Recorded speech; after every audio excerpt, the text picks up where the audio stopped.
Hi, and welcome to the Lewiston Tribune podcast. This is episode number 37. I'm Matt Bainey, managing editor of the Lewiston Tribune, and I'm joined today by Anthony Kuipers, reporter from the Moscow Pullman Daily News. Anthony, how's it going? Doing well. Thanks for having me. You bet. Thanks for joining. And Anthony, every time he appears on the podcast, it's usually to talk about the Bryan Kohberger case. And here we are again. This will be a little different today. Anthony and I are going to talk about not necessarily the details about the Moscow murders or other things, but we'll talk about the media and its part in this whole story.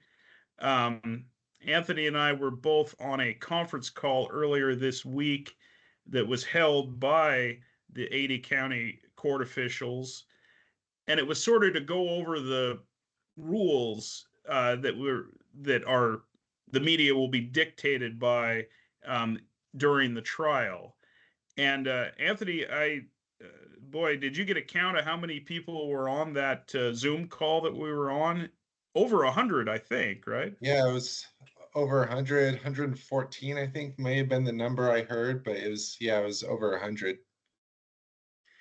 And it was interesting because, there were lots of, folks like us who are, from a small newspaper, and then there were people from Fox News and the New York Times, lots of big outlets around the country.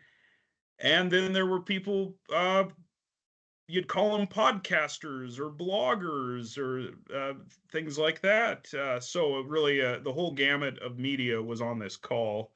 And, we'll kind of go over some of the details about it. Did you have any kind of general thoughts about the call? What did you think about what we heard?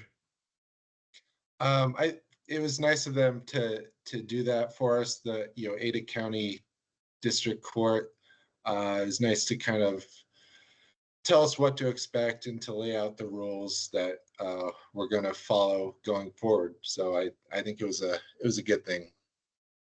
Yeah. And it's important to state up front that, how the media is treated in the case is not the most important thing in the grand scheme of things. The most important thing is that a trial is conducted fairly and efficiently, and all of that is handled. And I know this isn't the popular impression, but really, I think most media, that's what they want too. I know it's easy to hate on the media, and sometimes the media deserves it on occasion. But really, I think about everybody I heard on that call, they just want to be able to cover the case, let their readers and viewers know what's happening, and not get in the way of the trial proceeding. What do you think? Did you get the same impression? Yeah, I got the same impression. We're just trying to let our readers know what's going on, and for us especially, this crime happened in our backyard, so we're trying to do the best we can to cover this, but also knowing that we have to follow the court's rules no matter what. So yeah, it's about finding that balance. Mm-hmm. And to go over just a few of the rules that were laid out, there are some things that, as media, we would like to be a little different about the rules, but here's what was laid out to us in that call. So there will be no seats that are completely reserved for the media. Every day every time there's a hearing, and so this could be 5 days a week, the court will have a period the day before where you request a seat in the courtroom. And those aren't reserved for media, though. Those could be requested by anybody off the street, or they could be requested by someone from the New York Times. And there's no distinction between the two. And the judge who appeared on the call explained that in Idaho law, the way it's interpreted is that the media doesn't have any special privilege over the general public in their interest in the case. Now, there will be reserved seating for the families of the victims, the families of the defendant, and court staff. But then the rest of the seats in the courtroom, those are kind of up for grabs. And so, Anthony, we're planning on having you go down to cover it. As we were listening, I'm thinking like there could be days where Anthony gets a seat, and then there could be days where Anthony doesn't get a seat. That's kind of what you heard, I'm guessing. Yeah, there's limited seats available. It's someone on the call compared it to buying concert tickets, where you just have to go online, sign up as fast as you can, and hope for the best. And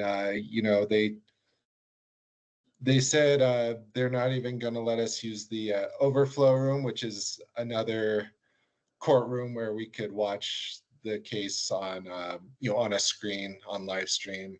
So there's not many seats available, and we're all just going to have to cross our fingers and hope we can get in day to day. It's interesting too. Somebody actually the judge who was presenting the information, he even just vaguely brought up the idea of they want to make sure there isn't a secondary market for this, because there could be a scenario where somebody asks for a seat in the courtroom, gets approved, and then sells the seat. Yeah. And anyway, they don't want that. Of course, they're making steps to make sure there isn't a secondary market, that people aren't making money off this. Right.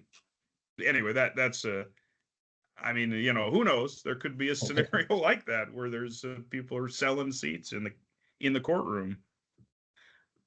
And yeah, you mentioned during jury selection there will be overflow seating in the courtroom, but there won't be live stream coverage of the jury selection, and that's probably to avoid showing any jurors. They'll want to keep the jurors' identity, not let that out in the public. And then there'll during the trial, there will be live stream coverage of it, and so and I think that's important to know. Even if you can't get in the courtroom, people will be able to cover the case with the live stream. So I mean that's at least I think that's good, that at least allows for the public to view the case as it's going along. Probably the main sticking point for the media group was that there is no assured seating of any media, and sometimes when they're in a situation like this where there is limited space, the media will have a pool reporter or a pool photographer, and that's someone from an outlet. Say it could be like Anthony. Anthony will be the pool reporter. He'll go in, cover the case, write his story, and then that story is available to all the media outlets, not just his outlet. And right now there's no guarantee of that. There's a scenario here where all the reserved seats are snapped up by people in Boise who just want to come see the trial. That probably won't happen, but anyway, there's that's a possibility.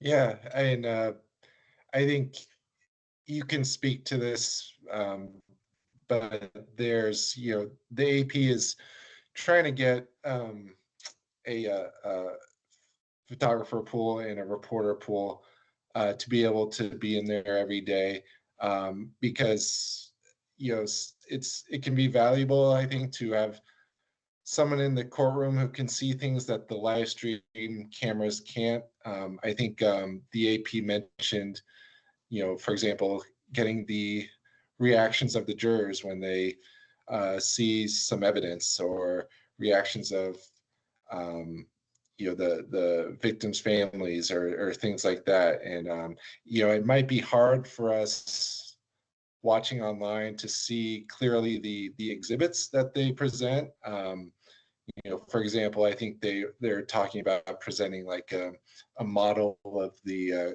crime scene of the King Road home. So I don't know how clearly we'll be able to see that, sitting at home watching online. So yeah, it's hopefully whatever happens, hopefully we can get at least one, hopefully more reporters in the courtroom, each day that the trial's happening. Mm-hmm.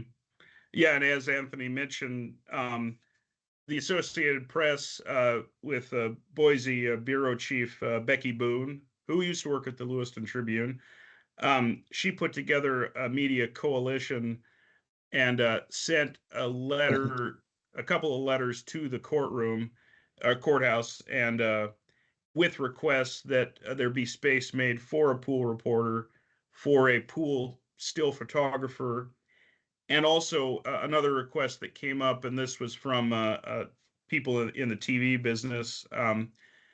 They requested that the live stream be 3 separate cameras. Right now, the live stream it's 3 cameras, but they're all kind of in one bank. And I think the TV folks were hoping that you could switch on your computer. I think you could switch between the 3 different views, and that would make for a better picture for broadcast. And that's one of the requests that Becky Boone's letter to the court said.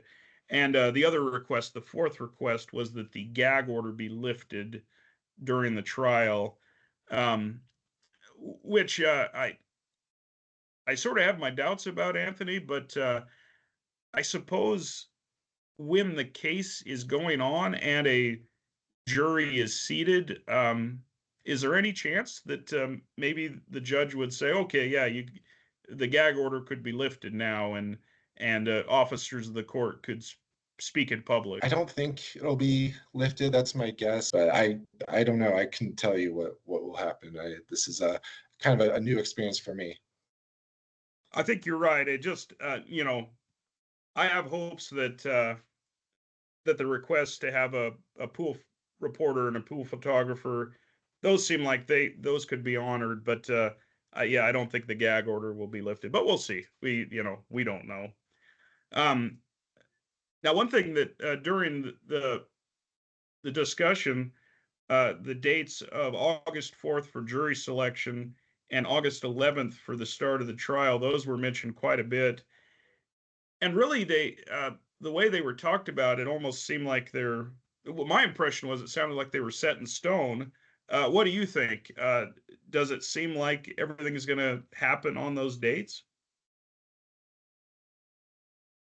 Yeah, the August 11th trial start date, that was set by the judge months ago. So that hasn't changed. The August 4th date, that was news to us, because we thought the jury selection was taking place July 30th, I believe. And it is, but that's not the part of the jury selection that we, the reporters, can cover. Anyway, it is interesting. We'll see how this all plays out. It was the call, as I mentioned, it was really interesting to see like people from the New York Times and Fox News, and then little fish like us, and then even littler fish who are just independent people. In fact, I noticed in the chat that one of the reporters mentioned internet sleuths, and some of the folks who people might call internet sleuths took offense to that, and there was a little bit of sassiness in the chat during the call. And it's sometimes easy for people like us in established media and legacy media to maybe be dismissive of independent journalists. But it is true that there's a lot of folks have learned about this trial um, through independent media. And, from our point of view, I'd say that a lot of times the thing about independent media is they don't always have the same standards. They're more apt to take part in, uh, yeah, speculation. We try our best to kind of stick with what we can verify and what's on the record.